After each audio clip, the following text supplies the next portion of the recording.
make sure that people feel comfortable, safe, protected in houses of worship here. We'll see where that goes.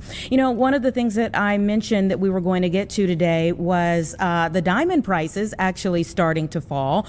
Really interesting to see that. A conversation now with an independent consultant covering the global diamond industry, because it's kind of a rare treat to be able to report that diamond prices have taken a bit of a dive, but then there's the why behind it that we want to get to here.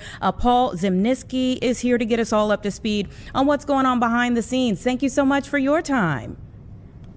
Hi, Anita. Hopefully, more fun topic to discuss. Yeah, absolutely. This one definitely is not as in the weeds here, but I mean, is it like? Obviously, we get excited if a price of a diamond is cut, but what is causing that? So this is actually more nuanced industry news. So De Beers sells its rough diamonds to buyers around the world 10 times a year. And it's been reported that prices were cut in certain categories this week. And just to be clear, De Beers does not publicize its price changes, so this is based on anecdote. But in this case, for instance, medium-sized diamonds have been under pressure. For example, those that polish to, say, 0.3 to 1 carat. So that's presumably where these price cuts that we're talking about were. But larger sizes, those diamonds that are 2, 3, 4 carat, they've actually been quite strong. And it's understood that De Beers actually raised the prices of those goods. So it's a very nuanced market, and it kind of depends on what we're talking about here, because, again, for instance, like larger diamonds in certain elongated shapes like marquee and cushions, they've actually been quite hot lately. Well, those are all the ones that the girls want. Yeah, we only want the big diamonds. But when we think of this, obviously, like you said, it's nuanced. I want to start with who would be impacted negatively by this kind of news. Let's start there. Obviously, it's a business, so who would be hurt from this? Yeah, so I mean, De Beers is the one that's ultimately selling them. So if there, what was a price cut, they're the ones that are probably going to be impacted on the front line. The way this industry works, and my understanding is that De Beers, at the end of the day, ultimately wants their customers, which are the big manufacturers that buy the rough diamonds, they cut and polish it, and then sell those polished diamonds typically to a wholesaler. So De Beers wants their customers to remain healthy. So with the price cut, presumably it's that, midstream, that cutter and polisher is the one that's going to benefit. But the seller, in this case, De Beers, would be the one that's getting, say, a lower price than maybe they received, this time last year. Yeah, very interesting there. And of course, a lot has changed since this time last year. Tell me about the impact of tariffs and what we're seeing. Yeah, so I would just say in general, the diamond industry has been through a very wild ride the last 5 years. We went from record demand for diamonds in 2021 and 2022. The last 3 years, there's been a severe market lull. There's many factors at play, everything from more macroeconomic and geopolitical developments, like the war in Ukraine, like the global trade war, to more micro factors like competition from manufactured gemstones, to uncertainty around the future of De Beers, which is actually up for sale at the moment. So there's many developments, but like you said, tariffs are one of those factors. And for the diamond industry, it's the tariff on India that matters the most, because most cut and polished diamonds are exported from India to the U.S., and that current tariff is 50%. Wow, 50%. And then there's the aspect of the growing conversation surrounding lab-grown diamonds. Let's just start on that particular piece of this conversation with where that stands. Is it still a rising area of concern maybe for De Beers or others? Yeah, so just to be clear, so these are human manufactured diamonds. They have the same physical properties as natural diamond, but there's no rarity component. You could actually make them rather inexpensively. And the price has really come down over the last 5 years, which is when the interest from buyers really started to rise. And to just give you some context here, Like say you could buy a good quality 1 carat natural diamond and it's going to set you back, say, $5,000.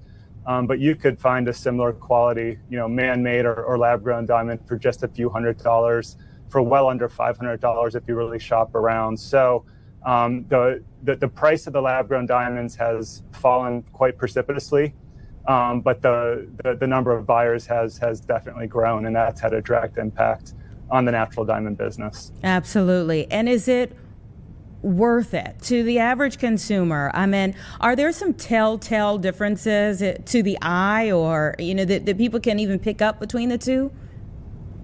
Yeah, so you're typically going to want a gemologist professional to distinguish. So they have equipment that allows them to distinguish between the natural and the man-made diamond with certainty. To someone in the industry, I would, look at a diamond. If it has a little bit of yellow, that's typically going to be a sign of nitrogen.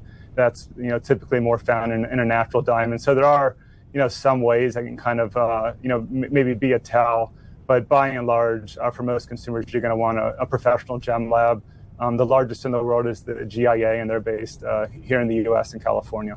So where do you see things going? I mean, if one of your dominant power brokers in the industry is signaling, hey, these are certain things that are kind of weighing on us, that are causing us to cut the price, do you think we'll continue to see prices take a tumble, or do you see this as a window, maybe of opportunity to some people, but a window before we see things swing back again, just basic supply and demand? Yeah, in my opinion, it's probably more the latter. The industry has been through a pretty rough patch, but natural diamonds, they're rare. They're very expensive to find. They're expensive to produce. There is something that's quite special, romantic about a natural diamond. It's 1 billion years old. It came to the surface of the earth via a volcano. So there's something that attracts humans to rare and precious natural gemstones and metals. I don't think that's going to go away, but you're definitely going to see, typical, volatility in the market. And, one of the things that, aside from like lab grown diamonds, is there something else, or are there some other things that are like trending? There's so many. This generation of people that are younger getting married, especially, but maybe even older getting married, just tend to want to do things a little different, So are there some other trends that are also kind of contributing to what we're seeing here? Yeah, so I would say, with the diamond industry in particular, there are 3, big celebrities that got engaged last year: Taylor Swift, Zendaya, and Miley Cyrus. And they all got what I would say are kind of more atypical diamonds. Miley Cyrus went with, say, a bezel setting, which is kind of unique for an engagement ring. Zendaya went with an east-west setting, which is it's basically a setting that's horizontal on the finger, when typically diamonds are positioned the other direction, more vertically. And Taylor Swift went with a vintage stone and a vintage cut. It could be a diamond that's well over 100 years old. So definitely, I would say atypical trends, in that sense, and it is impacting what regular consumers are looking for. Yeah, when you see big celebrities like the 3 ladies that you mentioned there get engaged, what are some of the immediate impacts to the industry? Yes, consumers definitely start coming in and asking for similar styles. In the case of Taylor Swift, it's a vintage diamond. There aren't a whole lot of those, and a lot of older diamonds have actually been recut over the years to actually improve the light performance. So there's a limited amount of these old diamonds that were cut by hand a long time ago. So that's kind of an interesting part of the market that's really hot at the moment. Very interesting indeed. I don't know, like, what the start of this trend of this downward trend in terms of the prices, when it started. But if we think about typical trends in your industry, like a lull in prices, how long do you think it's going to be this way? Yeah, I think we're through the worst of this lull. So it kind of started when we had $7 trillion of economic stimulus during the pandemic, and consumers bought things like diamonds. They were locked in; they couldn't, go out to eat, or they couldn't travel, so they bought material luxury, and diamonds did especially well. So we had this surge in demand. A lot of retailers sold out of their inventory, and then they restocked aggressively. And when the stimulus ran out and the economy opened back up, people had enough diamonds for a while. So I would kind of describe it as a hangover. So we've been going through that for a few years, and I think we're through the worst of it. And then with the lab diamonds, competing with the natural diamonds, that continues to be a story that plays out. I think as the price between the natural and the man-made diamond get wider and wider, I think consumers will maybe start to see it as less substitutable. So that's a possibility. I mean, we're at the point now where, if you really shop around, you could find, a man-made diamond that's, 90, even 95% less than an equivalent quality natural diamond. So, I mean, I think these are all things that are, consumers are going to, be thinking about when they're shopping. Okay. All right. Well, happy shopping, everyone. Thank you so much for your time, Paul, and sharing your expertise. My pleasure. Thank you. All right. Take care. 1:20 right now. Let's take a quick